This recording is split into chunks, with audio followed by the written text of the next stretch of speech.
सभी को नमस्कार। Chemistry by Kapil Dange sir YouTube channel पे हेलोजन डेरिवेटिव्स में अपन पढ़ रहे थे सिंथेसिस ऑफ एल्किल हैलाइड्स। इसके पार्ट 4 में अपन ने एल्किल हैलाइडों के संश्लेषण की कुछ विधियां पढ़ी। वो विधियां थी एल्केनों से और एल्कोहलों से किस तरह से एल्किल हैलाइडों का निर्माण कर सकते हैं। हेलोजन डेरिवेटिव्स के पार्ट 5 में भी अपन सिंथेसिस ऑफ एल्किल हैलाइड्स ही पढ़ेंगे। रिमेनिंग मेथड कौन कौन से हैं वो देखिएगा। तीसरी विधि, दो विधियां अपन इसके पार्ट 4 में वीडियो 4 में पढ़ चुके हैं और 5 में अपन पढ़ रहे हैं, स्टार्ट कर रहे हैं तीसरी विधि से, और वो अपन पढ़ रहे हैं फ्रॉम एल्कीन्स। एल्कीनों से एल्किल हैलाइड किस प्रकार से प्राप्त करेंगे तो देखिएगा। एल्कीन का क्या मतलब है? वे हाइड्रोकार्बन जिनमें इस तरह से कार्बन और कार्बन के मध्य डबल बॉन्ड पाया जाता है। इनकी अभिक्रिया अगर HX के साथ करवा दी जाती है, HX मतलब हाइड्रोजन हैलाइड के साथ करवा देंगे तो इस तरह से योगात्मक अभिक्रिया के द्वारा एल्किल हैलाइड बनता है। एल्किल हैलाइड बनता है। डबल बॉन्ड है, यहाँ पे एक कार्बन पे H जुड़ गया और दूसरे पे X जुड़ गया, इस तरह से एल्किल हैलाइड का निर्माण हुआ। ये अभिक्रिया कैसी है? योगात्मक अभिक्रिया है। और योगात्मक में भी कैसी है? इलेक्ट्रोफिलिक एडिशन रिएक्शन है। इलेक्ट्रोफिलिक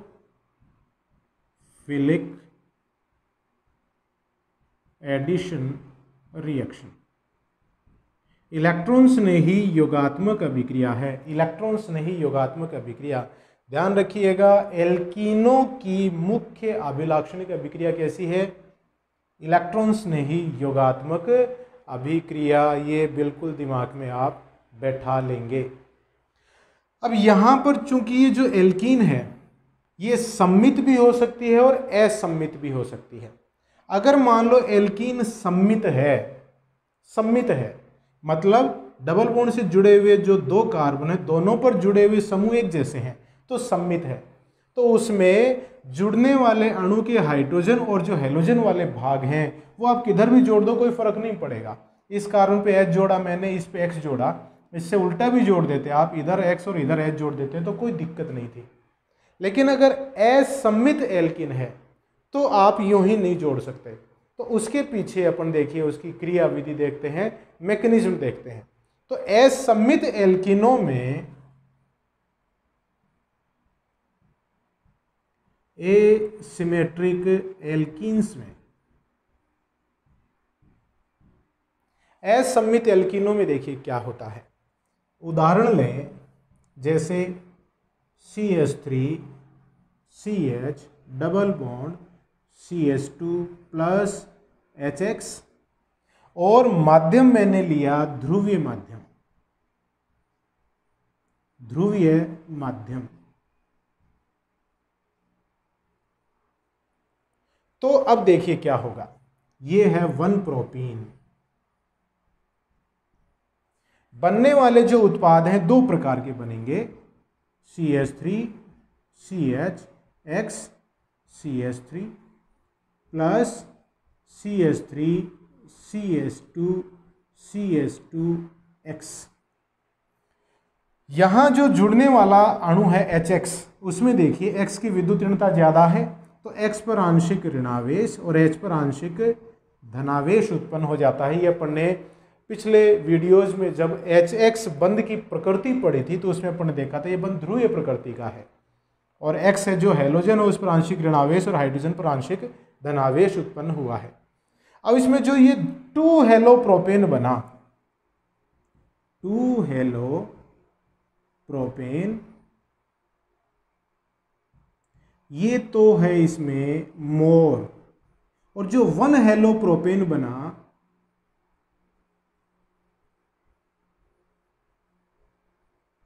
ये क्या है? लेस है, कम मात्रा में है। ऐसा क्यों हुआ? क्योंकि इसकी क्रिया विधि अपन देखें, मैकेनिज्म देखें तो इसका मैकेनिज्म कैसा है? आयोनिक मैकेनिज्म है। Ionic mechanism. आयनिक क्रियाविधि के द्वारा ये अभिक्रिया संपन्न होती है। होता क्या है इसमें, जैसे मैंने ये लिया CH3 CS double bond CH2, इस पे सबसे पहले H+ अटैक करता है और दो प्रकार से उत्पाद प्राप्त होते हैं। प्रोपीन है 1 प्रोपीन, और इसमें HX से प्राप्त जो H+ है वो इस पे अटैक करेगा। H+ के लिए देखिए ये डबल बॉन्ड वाले जो पाई इलेक्ट्रॉन है वो इस कार्बन की तरफ भी शिफ्ट हो सकते हैं और इधर भी शिफ्ट हो सकते हैं। जिस कार्बन पे ये पाई इलेक्ट्रॉन शिफ्ट होंगे उस पे आ जाएगा माइनस, और जहां माइनस आएगा वहां पर H+ जुड़ जाएगा, और दूसरा कार्बन जो बचेगा डबल बॉन्ड वाला जिससे दूर जा रहे हैं इलेक्ट्रॉन वहां प्लस बच जाएगा। तो देखिए CH3 CH+ CH3, पहली स्थिति में क्या हुआ, इलेक्ट्रॉन इस कार्बन दाईं तरफ मैं शिफ्ट कर रहा हूं इधर, तो इस दाईं तरफ वाले कार्बन माइनस आ गया तो इस पे तो H जुड़ जाएगा, तो माइनस खत्म हो गया तो ये तो CH3 हो गया, और बीच वाले कार्बन पे प्लस आ जाएगा। दूसरी स्थिति में pi electron left hand side में शिफ्ट कर रहा हूं मैं, तो इस बीच वाले कार्बन पे हाइड्रोजन जुड़ जाएगा और ये कार्बन है धनावेशित हो जाएगा क्योंकि इससे दूर जा रहे हैं इलेक्ट्रॉन। ये 2 डिग्री कार्ब धनायन है, 2 डिग्री कार्ब धनायन ऊपर वाला, और नीचे वाला 1 डिग्री कार्ब धनायन है।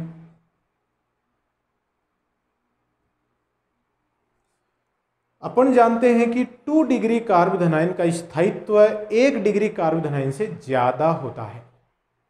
स्थायित्व का जो क्रम है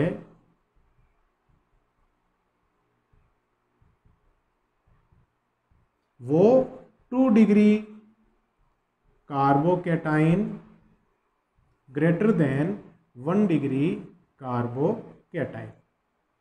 2 डिग्री कार्ब धनायन का जो स्थायित्व है वो 1 डिग्री कार्ब धनायन से ज्यादा होता है। क्यों, दोनों तरफ जो एल्किल समूह है वो प्लस आई प्रभाव के द्वारा इस बीच वाले कार्बन को इलेक्ट्रॉन देंगे, जिससे ये आवेश कम हो जाएगा, बीच वाले कार्बन का प्लस कम हो जाएगा, और आवेश कम होने से स्थायित्व बढ़ जाता है। जबकि 1 डिग्री कार्ब धनायन में इलेक्ट्रॉन देने वाले समूह सिर्फ एक तरफ ही है, तो ये आवेश उतना कम नहीं हो पाएगा, तो इसकी क्रियाशीलता ज़्यादा है, स्थायित्व कम है। जो जितना ज़्यादा स्थायी होता है वो उतना ज़्यादा बनता है, जितना ज़्यादा स्थायी होगा उतना ज़्यादा बनेगा। तो 2 डिग्री कार्ब धनायन ज़्यादा बनेगा, 1 डिग्री कार्ब धनायन कम बनेगा, और 2 डिग्री कार्ब धनायन के ज़्यादा बनने से, ये 2 डिग्री कार्ब धनायन लिख रहा हूं मैं, 2 डिग्री कार्बोकैटाइन, दूसरे पद में इस पे X- जुड़ेगा और क्या बनेगा CH3 CHX CH3। चूंकि ये मोर है, अधिक है 2 डिग्री कार्ब धनायन, तो इससे बनने वाला उत्पाद भी क्या हो जाएगा, अधिक हो जाएगा। और 1 डिग्री कार्ब धनायन है CH3 CH2 प्लस, इसके साथ मैंने X- जोड़ा तो बनेगा CH3 CH2 और यहाँ X जुड़ गया तो ये लेस है, क्योंकि 1 डिग्री कार्ब धनायन का स्थायित्व कम है, और स्थायित्व कम है तो वो कम मात्रा में प्राप्त होते हैं, तो इससे बनने वाला उत्पाद भी कम होता है। ठीक है, अब इसको मैं सारे को संयुक्त रूप से एक नाम के द्वारा बोलूंगा, वो नाम बहुत ही इंपॉर्टेंट है, मार्कोनिकोफ रिएक्शन।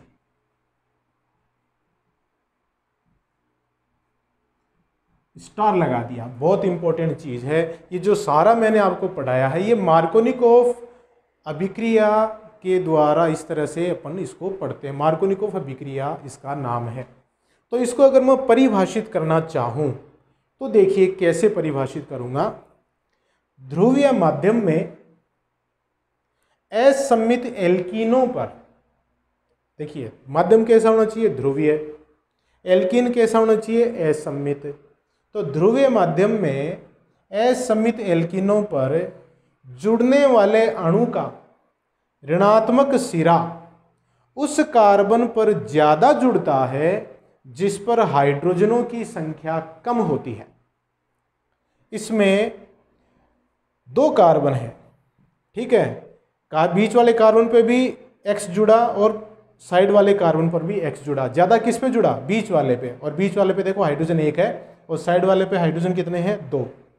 तो मैं फिर रिपीट कर रहा हूँ, मार्कोनिकोव क्या है? मार्कोनिकोव जो योग है उसको अपन किस तरह से परिभाषित करेंगे? ध्रुवीय माध्यम में असममित एल्कीनों पर जुड़ने वाले अणु का ऋणात्मक भाग उस कार्बन पर ज़्यादा जुड़ता है जिस पर हाइड्रोजनों की संख्या कम होती है। इसे मार्कोनिकोव योगात्मक अभिक्रिया कहते हैं। सिंपल है, ठीक है। मार्कोनिकोव योगात्मक अभिक्रिया में यहाँ जो HX है वो क्या क्या हो सकता है? HCl हो सकता है, HBr हो सकता है और HI हो सकता है। HX की जगह इन तीनों में से कोई सा भी हो सकता है।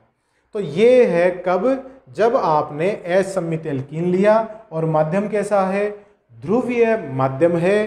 तो मैकेनिज्म कैसा होगा योगात्मक अभिक्रिया का? आयोनिक मैकेनिज्म होगा। आयनिक क्रियाविधि के द्वारा यह अभिक्रिया संपन्न होगी।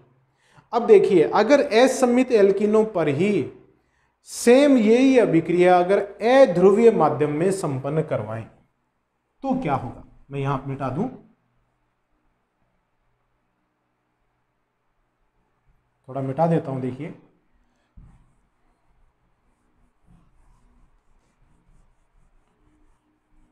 असममित एल्कीनों पर अध्रुवीय माध्यम में अगर ये अभिक्रिया कराएंगे तो उत्पाद जो बनेंगे वो बिल्कुल विपरीत बनेंगे।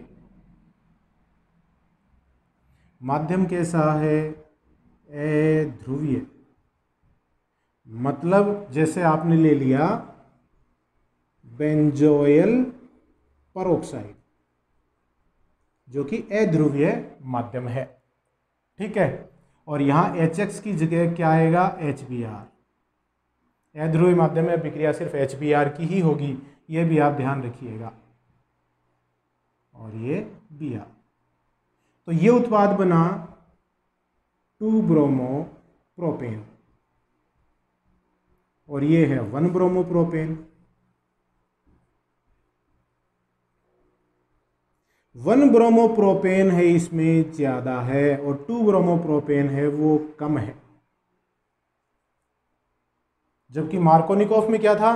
2-ब्रोमोप्रोपेन ज्यादा था, मतलब ध्रुवीय माध्यम लेने पर 2-ब्रोमोप्रोपेन ज्यादा था। यहाँ अध्रुवीय माध्यम लिया, मतलब पेरोक्साइड की उपस्थिति में इस अभिक्रिया में 1-ब्रोमोप्रोपेन ज्यादा होगा। कैसे होगा देखिएगा, इसका मैकेनिज्म देखिए। अब इसका जो मैकेनिज्म है वो कैसा है? फ्री रेडिकल मैकेनिज्म है।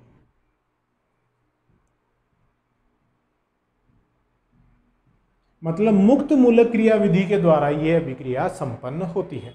कैसे देखिएगा, C6H5CO OOCO C6H5 ये क्या है? बेंजोइल परऑक्साइड है।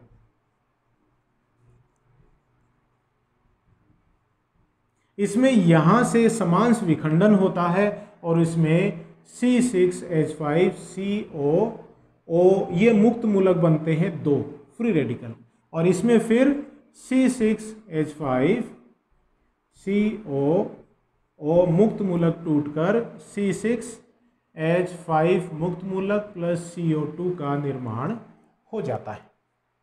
और ये C6H5 HX पे अटैक करके C6H6 बना लेता है प्लस X मुक्त मूलक का निर्माण कर देता है। तो यहां देखिए ये चेन इनिशिएशन है, श्रृंखला प्रारंभन पद है। मुक्त मूलक क्रियाविधि 3 पदों में संपन्न होती है, श्रृंखला प्रारंभन, श्रृंखला संचरण और श्रृंखला समापन पद। तो यहां श्रृंखला चालू हो गई। अब नेक्स्ट पद में देखिए क्या होगा, मैं यहां से एल्कीन लेके आ रहा हूं, एल्कीन से अभिक्रिया होगी। इस पर ये जो X मुक्त मूलक है ये अटैक करेगा। 2 प्रकार से ये जुड़ सकता है। बीच वाले मतलब डबल बॉन्ड की तरफ डबल बॉन्ड से 2 कार्बन जुड़े हुए हैं, कोई से कार्बन पर ही जुड़ सकता है ये। मान लो मैं पहले बीच वाले कार्बन से जोड़ रहा हूं, CH3CH मुक्त मूलक यहां जुड़ गया तो इस साइड वाले कार्बन पे मुक्त मूलक आ गया। इसका समास विखंडन होगा पाई बंध का, एक इलेक्ट्रॉन इस कार्बन पर, एक इलेक्ट्रॉन इस कार्बन पे, बीच वाले कार्बन पे भी एक इलेक्ट्रॉन है, उसके साथ तो एक्स ने बंध बना लिया, तो ये तो मुक्त मूलक खत्म हो गया, साइड वाले कार्बन पे मुक्त मूलक बच गया। दूसरा देखिए CH3CH CH2X और ये मुक्त मूलक बन गया। अगर इस किनारे वाले कार्बन से X जुड़ जाता है तो इस पर जो मुक्त मूलक बना था वो खत्म हो गया, बीच वाले कार्बन पे मुक्त मूलक जगह बच गई। ये है 1 डिग्री मुक्त मूलक, ये 2 डिग्री। स्थायित्व का जो क्रम है वो देखिएगा, स्थायित्व का क्रम 2 degree free radical greater than 1 degree free radical. 2 degree मुक्त मूलक है उसका स्थायित्व 1 डिग्री मुक्त मूलक से ज्यादा होता है, और जो ज्यादा स्थायी होता है वो ज्यादा बनेगा। तो इसका मतलब कौन सा वाला मुक्त मूलक ज्यादा बनेगा? 2 डिग्री मुक्त मूलक ज्यादा बनेगा, और ये मुक्त मूलक ज्यादा बनेगा तो इससे बनने वाला उत्पाद भी ज्यादा बनता है। देखिए कैसे बनता है, CH3CH डॉट और यहाँ CH2X, ये है 2 डिग्री मुक्त मूलक, ये HX से क्रिया करेगा और CH3CH2CH2X और प्लस X मुक्त मूलक। तो ये अगर 2 डिग्री मुक्त मूलक मोर है तो इससे बनने वाला उत्पाद भी क्या होगा? मोर होगा, मतलब ज्यादा होगा। और यहाँ पे X देखिए क्या है, एक स्थान पे है, और X है मतलब यहाँ Br की बात कर रहे हैं अपन। जहां जहां मैंने X लिखा है वहां वहां Br मुक्त मूलक आप समझिए आप। तो ये क्या बन गया? CH3 CH2 CH2X, X मतलब Br, 1 ब्रोमो प्रोपेन ज्यादा बना, और CH3 CH2 CH3CH बीच में X आ गया यहाँ पे, और ये CH2 मुक्त मूलक है। ये 1 डिग्री मुक्त मूलक है जो कि कम मात्रा में है, तो इससे बनने वाला उत्पाद भी कम बनेगा। HX मतलब HBr है यहाँ पे, और CH3CH बीच में X जुड़ा हुआ है, ये CH3 हो गया, और प्लस X मुक्त मूलक। चूंकि 1 डिग्री मुक्त मूलक कम बना तो इससे बनने वाला उत्पाद भी कम बनेगा, तो ये 2 ब्रोमो प्रोपेन जो बना वो कम बनता है। तो यहाँ जो उत्पाद बने हैं वो मार्कोनिकोव से उल्टे हैं, इसलिए इस प्रकार की जो अभिक्रिया है उसको अपन क्या कहते हैं? Anti Markovnikov.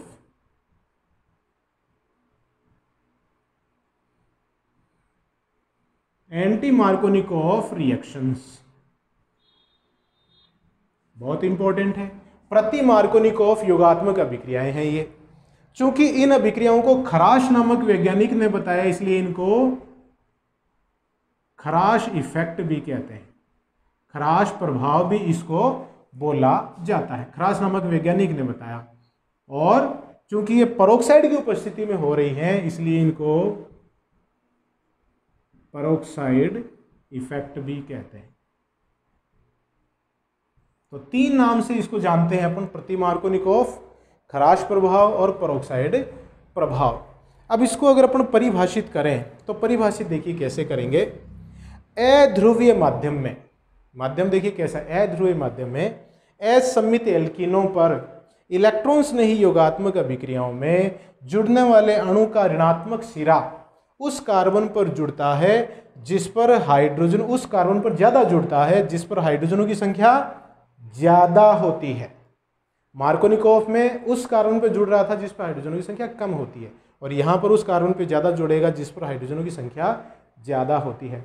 मार्कोनिकोव प्रभाव है, अभिक्रिया है, उसमें मैकेनिज्म होता है आयनिक मैकेनिज्म, और खराश प्रभाव, परोक्साइड प्रभाव या प्रति मार्कोनिकोव अभिक्रिया है, इसमें जो मैकेनिज्म है वो कैसा है? मुक्त मूलक मैकेनिज्म है, क्रिया विधि है।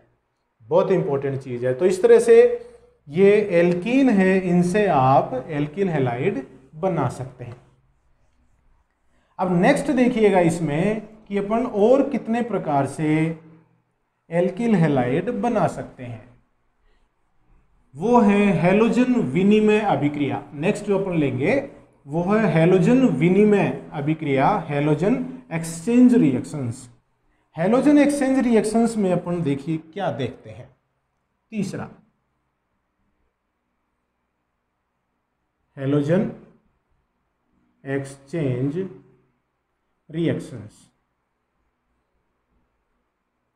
जिसको आप हिंदी में कह सकते हैं हैलोजन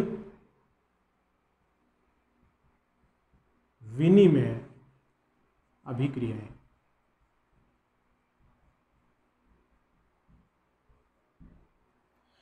इसमें देखिए क्या होता है, पहले से आपने कोई एल्किल हैलाइड बनाया हुआ है और उस एल्किल हैलाइड से आप दूसरे प्रकार का एल्किल हैलाइड बनाना चाहते हैं। जैसे आपने एल्किल क्लोराइड बना दिया और उससे आपने एल्किल फ्लोराइड बनाना है, एल्किल आयोडाइड बना दिया, उससे आपको एल्किल फ्लोराइड बनाना है, ठीक है, या एल्किल आयोडाइड बनाना है। तो इस तरह से एक हैलोजन से अपन एल्किल हैलाइड से दूसरा एल्किल हैलाइड बना रहे हैं, उन अभिक्रियाओं को इसमें पढ़ेंगे। हैलोजन एक्सचेंज होगा, एक हैलोजन की जगह दूसरा हैलोजन अपन इसमें काम में लेंगे।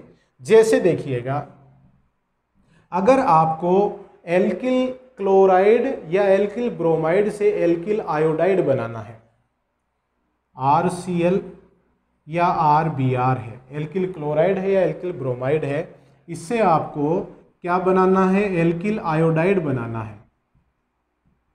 तो इनकी क्रियाएं आप किससे करवाएंगे, एल्किल क्लोराइड की या एल्किल ब्रोमाइड क्रिया सोडियम आयोडाइड से करवाते हैं।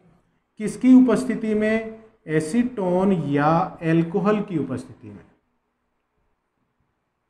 दोनों ही अभिक्रियाएं एसीटोन या एल्कोहल की उपस्थिति में होती हैं। तो देखिए क्या बनेगा, एल्किल आयोडाइड प्लस NaCl, यहां भी एल्किल आयोडाइड प्लस NaBr बनेगा, ठीक है। एल्किल आयोडाइड बन गया किससे, एल्किल क्लोराइड से और एल्किल ब्रोमाइड से। Cl और Br की जगह आयोडीन आ गया, विनिमय हो गया। अब इसमें जो बनने वाले NaCl और NaBr हैं वो सोडियम आयोडाइड की तुलना में एसीटोन या एल्कोहल में कम विलय होते हैं, इसलिए सोडियम क्लोराइड और सोडियम ब्रोमाइड का अवक्षेपण हो जाएगा, प्रेसिपिटेशन हो जाएगा और उसको अपन पृथक कर लेंगे।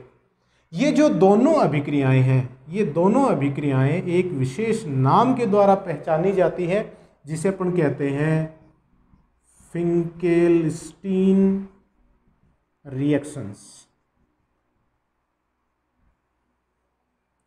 फिंकेलस्टीन अभिक्रियाएं, फिंकेलस्टीन हिंदी में अगर मैं इसको लिखूं, फिंकेलस्टीन अभिक्रियाएं, नाम वाली अभिक्रिया है इसलिए बहुत इंपॉर्टेंट हो जाती है। तो ये फिंकेलस्टीन अभिक्रिया है। अब देखिएगा, आपने बना रखा है एल्किल आयोडाइड और आपको एल्किल फ्लोराइड बनाना है, तो आप क्या करेंगे, एल्किल आयोडाइड की अभिक्रिया AgF से करा सकते हैं या Hg2F2 से करा सकते हैं। यहाँ पे Ri की जगह RCl भी हो सकता है। एल्किल क्लोराइड है, एल्किल आयोडाइड है, उससे आपको एल्किल फ्लोराइड बनाना है, तो आप सिल्वर फ्लोराइड के साथ या मर्क्यूरस फ्लोराइड के साथ उसकी अभिक्रिया कराएंगे, तो बनेगा RF प्लस AgI और यहाँ बनेगा RF, दो अणु आएंगे, दो अणु बनेंगे प्लस Hg2Cl2, मर्क्यूरस क्लोराइड निकल जाएगा। तो यहाँ क्या बनाया आपने, एल्किल क्लोराइड या एल्किल आयोडाइड से एल्किल फ्लोराइड बनाया। ये जो अभिक्रियाएं हैं ये भी एक विशेष नाम से जानी जाती हैं और वो है स्वार्ट्स अभिक्रिया।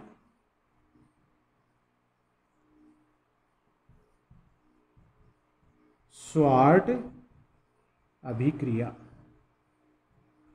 के नाम से इन अभिक्रियाओं को अपन जानते हैं। तो ये हैलोजन विनिमय इस प्रकार से हो सकता है, एक प्रकार की एल्किल हैलाइड से आप दूसरे प्रकार का एल्किल हैलाइड बना सकते हैं। इसमें दो इंपॉर्टेंट अभिक्रियाएं हैं, फिंकेलस्टीन अभिक्रियाएं और स्वार्ट अभिक्रिया, बहुत इंपॉर्टेंट है, ध्यान रखिएगा। चौथी जो विधि है जिनसे अपन एल्किल हैलाइडों का निर्माण करेंगे वो है मोनोकार्बोक्सिलिक अम्लों से। मोनोकार्बोक्सिलिक अम्लों से। फोर्थ मेथड,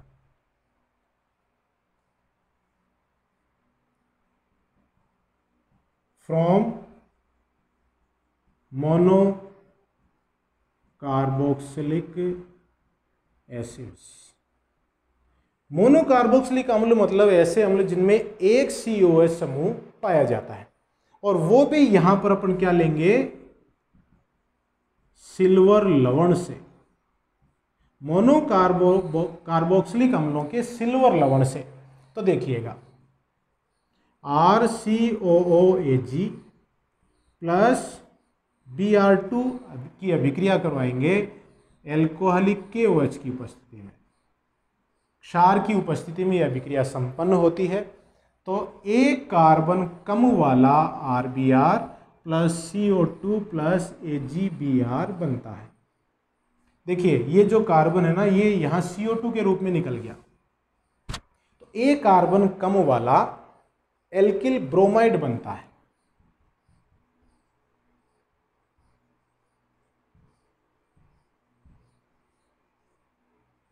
एक कार्बन कम वाला एल्किल ब्रोमाइड इससे प्राप्त होता है। ठीक है, अब देखिए इसमें हुआ क्या, कार्बोक्सिलिक अम्ल हट गया और ब्रोमीनीकरण हो गया। CO वाला जो भाग था वो हट गया और ब्रोमीनीकरण हो गया, इसलिए इसको कहते हैं डीकार्बोक्सिलेशन, ब्रोमिनेशन।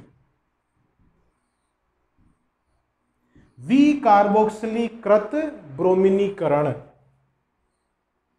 विकार्बोक्सिलीकृत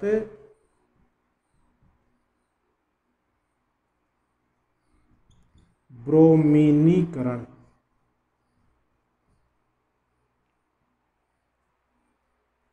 विकार्बोक्सिलीकृत ब्रोमीनीकरण बहुत ही इंपॉर्टेंट चीज हो गई। ये क्या है, silver carboxylate, silver carboxylate. Monocarboxylic अम्लों का ये सिल्वर लवण है।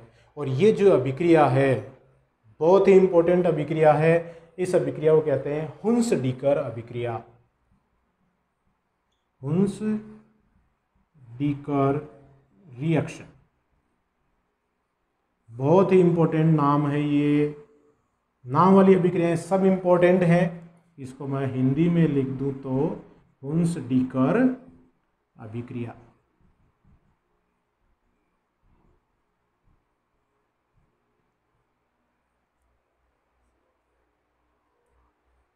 ठीक है, तो इस प्रकार से अपन इसको बता सकते हैं। बहुत ही इंपॉर्टेंट हो गई है। क्लियर? ये 5 नंबर की अभिक्रिया है, सॉरी 5 नंबर की, क्योंकि देखिए 2 तो अपन ने पिछले वीडियो में पढ़ ली और एक अपन ने देखा एल्कीनो से, मार्कोनिकोव, प्रति मार्कोनिकोव देखा, फिर अपन ने देखा हेलोजन विनिमय और ये मोनोकार्बोक्सिलिक एसिड। नेक्स्ट अभिक्रिया है इसमें फ्रॉम प्राइमरी एमीन्स,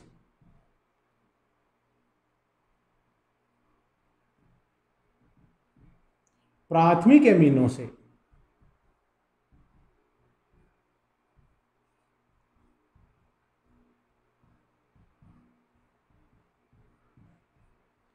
प्राथमिक एमीन का मतलब क्या है, एमीन किसको बोलते हैं, जिसमें NH2 समूह हो। और प्राथमिक एमीन का मतलब ऐसे एमीन जिसमें नाइट्रोजन से सिर्फ एक एल्किल समूह जुड़ा होता है। तो प्राथमिक एमीन की अभिक्रिया अगर टिल्डेन अभिक्रमक के साथ करवाएं, टिल्डेन जिसको लिखेंगे TILDEN अभिक्रमक मतलब रिएजेंट। ये बोर्ड एग्जाम में या कंपटीशन बहुत बार पूछा जाता है कि टिल्डेन अभिक्रमक क्या है। तो टिल्डेन अभिक्रमक के द्वारा बनाएंगे अपन। टिल्डेन अभिक्रमक है NOCl nitrosyl chloride. Nitrosyl chloride को टिल्डेन अभिक्रमक कहते हैं, ये ध्यान रखिएगा। अभिक्रिया कैसे होती है, RNHH, ये क्या है 1 डिग्री अमीन है। और टिल्डेन अभिक्रमक देखिए क्या है, N डबल बॉन्ड O, इधर Cl, NOCl, ये है नाइट्रोसिल क्लोराइड, मतलब टिल्डेन रिएजेंट, टिल्डेन अभिक्रमक है ये। क्या होगा, RCl अलग, 2H इस ऑक्सीजन के साथ मिलके H2O के रूप में निकल जाएंगे और ये नाइट्रोजन N2 के रूप में निकल जाती है। तो क्या बना, RCl plus N2 plus H2O, alkyl chloride का निर्माण होता है।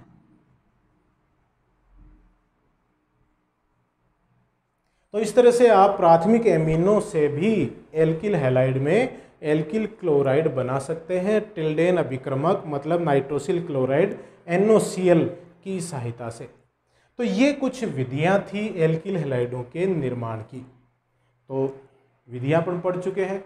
नेक्स्ट वीडियोस में अपन देखेंगे इनके गुण, भौतिक गुण, रासायनिक गुण, विभिन्न प्रकार के गुण हैं। तब तक के लिए हाथ धोते रहिए, स्वस्थ रहिए, परिवारजनों का ध्यान रखिए, मेरे वीडियोस देखते रहिए। बहुत बहुत धन्यवाद।